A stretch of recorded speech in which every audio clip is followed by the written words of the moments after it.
माँ तू सबसे प्यारी है, माँ तू जग में न्यारी है।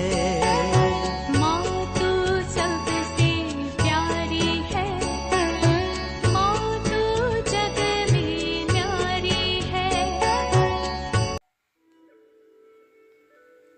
पिता, पुत्र और पवित्र आत्मा के नाम पर आमीन। आप सबों को जय यीशु।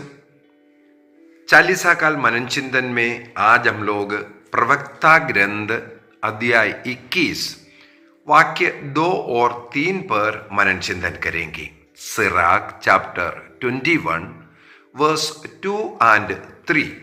बहुत ही सुंदर वचन, हमें अपने जीवन में अपनाना चाहिए इस वचन को। यहां पर लिखा है, सांब के सामने की तरह पाप से दूर भाग जाओ। सांब के सामने की तरह पाप से दूर भाग जाओ। यदि पास आओगे तो वह तुमको काटेगा। उसका दांत सिंह के दांतों जैसे हैं। वे मनुष्य की आत्माओं का विनाश करती है। सांब की सामने की तरह पाप से दूर भागो। यदि पास आओगे, पाप के पास आओगे, वो तुम्हें काटेगा। और इसके बाद कहते हैं, उस पाप का दांत सिंह की दांत के समान है। वो आपकी आत्मा का विनाश करता है। सांब का दांत यदि हमें काटेगा तो हम मरेगा, वहां पर गिर कर पड़े रहेगा।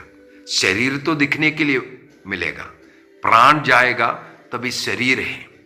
यदि सिंह के सामने हम पड़ जाते हैं, सिंह का दांत हमारे पूरे शरीर को खाते हैं। यहां पर कहते हैं, पाप सिंह की तरह हमारी आत्मा का विनाश करते हैं। यदि पाप के साथ आप दोस्ती करोगे, पापियों के साथ आप दोस्ती करोगे, पाप यदि आपको अच्छा लगता है, आपको उसमें आनंद मिलता है, आपको मालूम नहीं, आपकी आत्माओं धीरे धीरे नष्ट होते हैं। मैं कई बार इसको पाप का कोड़ भी कहते हैं।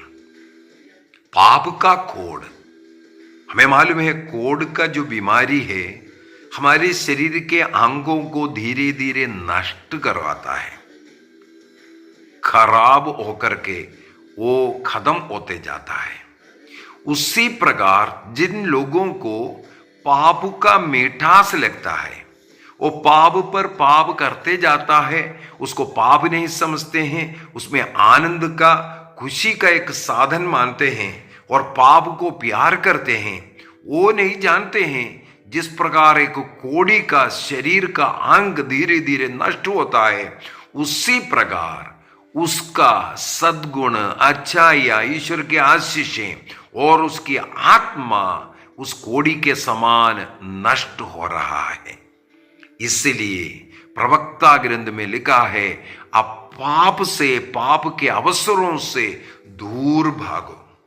अनेकों लोग सोचते हैं पापियों के साथ रहने से कुछ नहीं होगा। अच्छा, जैसे कुरिन्थियों का पहला पत्र अध्याय 15 वाक्य 33 में लिखा हुआ है। फर्स्ट कुरिन्थियंस चैप्टर 15 वर्स 33, धोखे में ना रहे, बुरी संगति से अच्छा चरित्र भ्रष्ट होता है। इसलिए आप धोखे में नहीं रहना है। मैं अच्छा हूं, मैं प्रार्थना करने वाला हूं, चर्च जाने वाला हूं, पाप नहीं करता है, कोई बुरी आदत नहीं है, इस प्रकार बोल करके ऐसे लोगों की दोस्ती करते हुए उनके साथ जब आप घूमेगा, आप धीरे धीरे उस बुराई की ओर आकर्षित हो जाएगा। जाने अनजाने में उन बुराइयों का आप गुलाम बनेगा।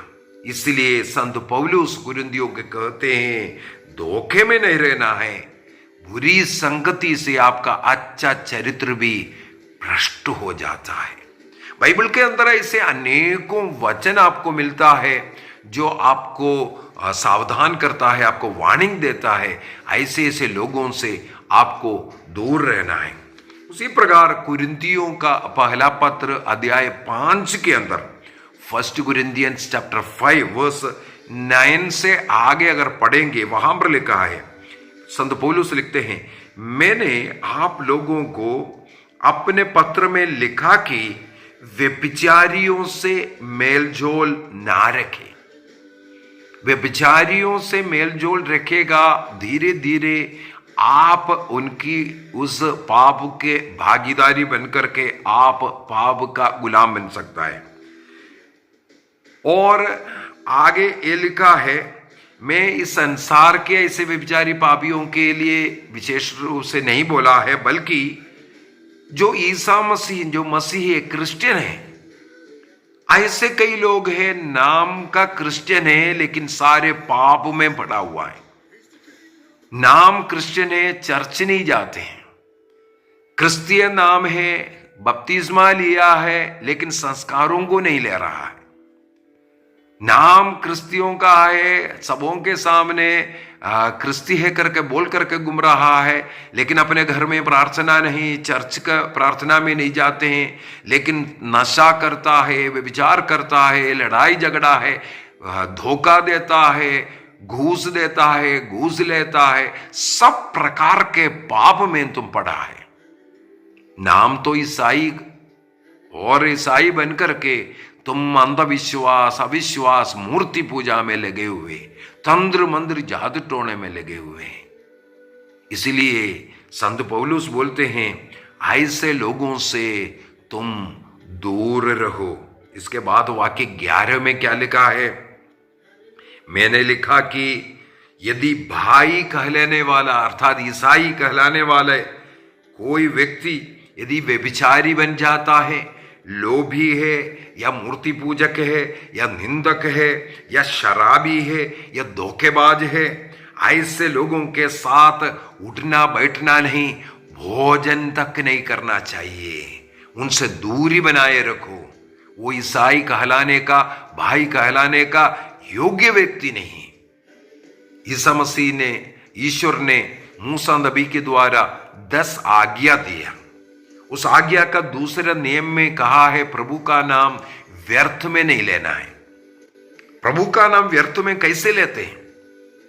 बपतिस्मा के द्वारा हम ईसाई नाम लेते हैं, ईसा मसीह का नाम लेते हैं, अपना नाम ईसाई नाम लेते हैं। सबों के सामने हम ईसाई बन गए, हमारा रिलीजन, हमारा धर्म ईसाई है बोल करके हम लिखते हैं, क्लेम करते हैं।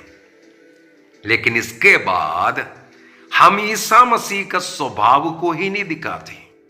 ईसा मसीह का वो नाम को हम व्यर्थ में लेते हैं। ईसा मसीह के नाम पर निंदा करते हैं। ईसाई होकर के सब प्रकार के पाप में लगे। तो ईसाई क्यों बने हैं आप? मूर्ति पूजक, व्यभिचारी ऐसा बनकर के रहना चाहिए था।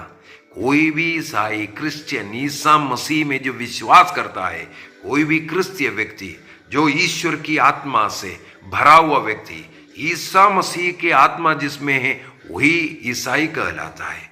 वो आत्मा आपको व्यभिचार करने, अन्य ऐसा पाप करने के लिए नहीं छोड़ता है।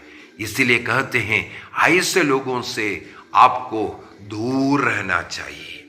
यदि हम लोग सूक्ति ग्रंथ उसके अध्याय 23 वाक्य 20, प्रोवर्ब्स चैप्टर 23 वर्स 20, वहां पर लिखा हुआ है, आप शराबियों की संगति नहीं करना। कई लोग जो शराब पीते ऐसे लोगों के साथ घूमते फिरते हैं, धीरे धीरे वो भी पियक्कड़ बन जाते हैं। इसलिए वहां यहां पर साफ साफ लिखा हुआ है, शराबियों की संगति मत करो और ना उन लोगों की जो मांस बहुत खाते हैं।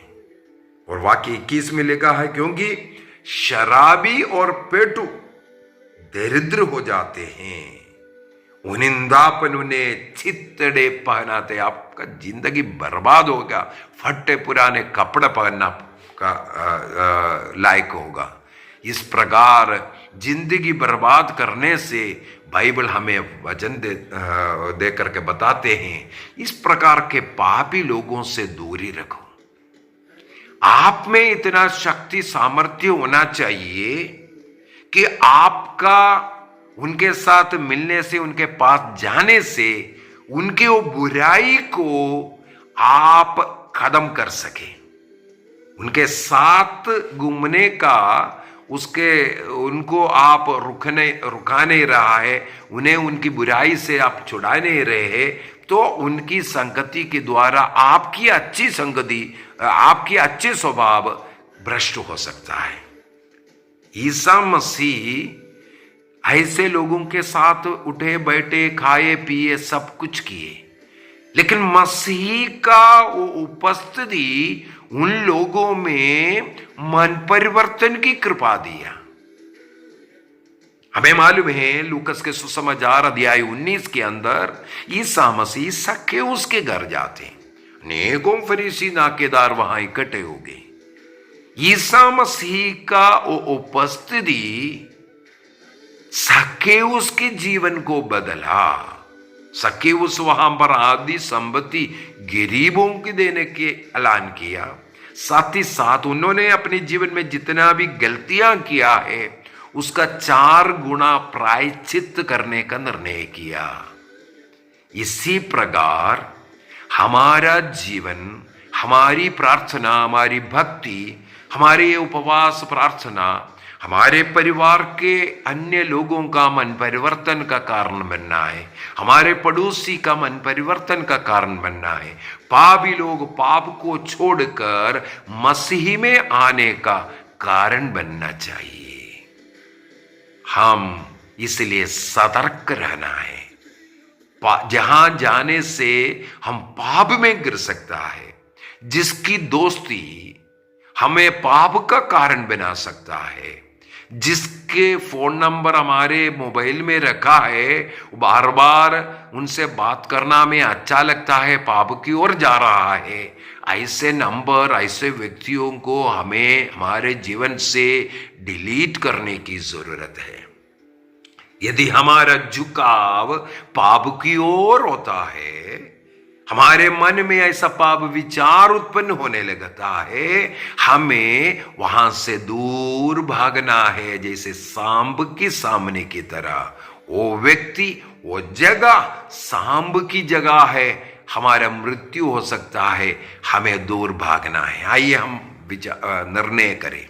इस 40 काल में लेने वाले निर्णय हमारे जीवन के अंत तक हमें लेकर के जाना है।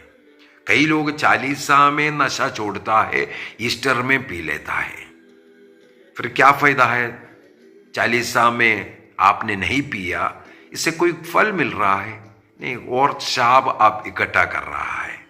इसलिए अगर आपको बाद में पीना है, 40 में भी मैं नहीं बोलूंगा आप 40 में उसको छोड़ें। आपके मन में होना चाहिए एक बुराई है, उस बुराई को त्यागने के लिए आप उसका निर्णय करना है। हाँ, हम फास्टिंग प्रेयर करते हैं या परहेज किसी मांसाहार से, ज्यादा रुचि वाला आहार से हम इन 40 दिन दूर रह रहा है, इसका मतलब ये नहीं है इसके बाद वो खाना नहीं खाएंगे। यदि मांसाहार छोड़ा, वो कुछ समय के लिए संयम बरतने के लिए, वो पाप नहीं है उसको खाना, लेकिन बीड़ी सिगरेट पी करके अपने शरीर को हानि पहुंचाने वाला या नशा कर करके हानि पहुंचाने वाला, पाप का कारण बनने वाला, इन चीजों को यदि 40 काल में हम संयम रखते हुए उसको त्याग रहा है, वो आगे लेने के लिए नहीं होना चाहिए, वो हमेशा के लिए त्यागने के लिए होना चाहिए। किसी भी प्रकार का पाप, गुस्सा करना या झूठ बोलना या अन्य कोई भी पाप को हम इस 40 काल में हमसे दूर कर रहा है, उससे हम परहेज कर रहा है। इसके बाद, ईस्टर के बाद उसमें आने के लिए नहीं, फिर तो ईस्टर का मतलब नहीं रह गया। ईस्टर प्रभु का उस स्वर्गीय जो अनुभव में प्रवेश करने का, एक नया व्यक्ति बनकर के प्रवेश करने का है, पुराने में लौटने का समय नहीं। ईस्टर में यदि नशा करना है फिर तो हम लोग पुराने में लौट रहा है, इसका मतलब वो ईस्टर नहीं मना रहा है। हम ईस्टर की तैयारी इन 40 काल में कर रहा है। निर्णय करना है उसको हमेशा के लिए हमारे जीवन से ऐसे बुराइयों को त्यागने का। आइए हम आंखें बंद करें, निर्णय करें। प्रभु आप लोगों को एक कृपा दे। कई लोग गलत संबंधों में, गलत दोस्ती में पड़े, ये आपके लिए उचित नहीं है, आपके जीवन को बर्बाद करेगा। ईश्वर का मंदिर इस पवित्र शरीर को नष्ट कर देगा। ऐसे संबंध के कारण आपकी पढ़ाई में रुकावट आ रहा है, आपके पारिवारिक जीवन में, आपके माता पिता के साथ, भाई बहनों के साथ जो रिश्ता है वो दूर हो रहा है। आप किसी के साथ ऐसे चोरी छुपे जो प्रेम संबंध हो या बातचीत हो, वो उनके साथ ज्यादा नजदीकी होने के कारण आप परिवार से, आप प्रभु से दूर हो रहा है। छोड़ दीजिए। कई आपकी ऐसा बुरी आदत है जो आपको पाप के कुंड में गिराते जा रहे, कीचड़ में डाल रहा है। उन बुरी आदतों को त्याग दीजिए। प्रभु के साथ जुड़ने का प्रयत्न करें, रोज बाइबल पढ़ने का, रोज पारिवारिक प्रार्थना करने का कोशिश कीजिए। हर रोज इन 40 काल में मिस्सा बलिदान में अगर जा करके और आत्मिक परिवर्तन लाने के लिए, ताकि ईस्टर आप और आत्मिकता में मना सकें। कई लोग रोज मिस्सा बलिदान में जा सकता है। निर्णय कीजिए। बार बार गुस्सा करना, ईर्ष्या करना, निर्णय कीजिए। शुक्रवार के दिन आपके लिए उपवास, परहेज के दिन, निर्णय कीजिए। हमें कर सकता है। प्रभु आप सबों को अनुग्रह आशीष प्रदान करे। आपके परिवार में शांति, प्रेम, भाईचारा सब बना रहे। पिता, पुत्र और पवित्र आत्मा के नाम पर आमीन। सबों को जय यीशु।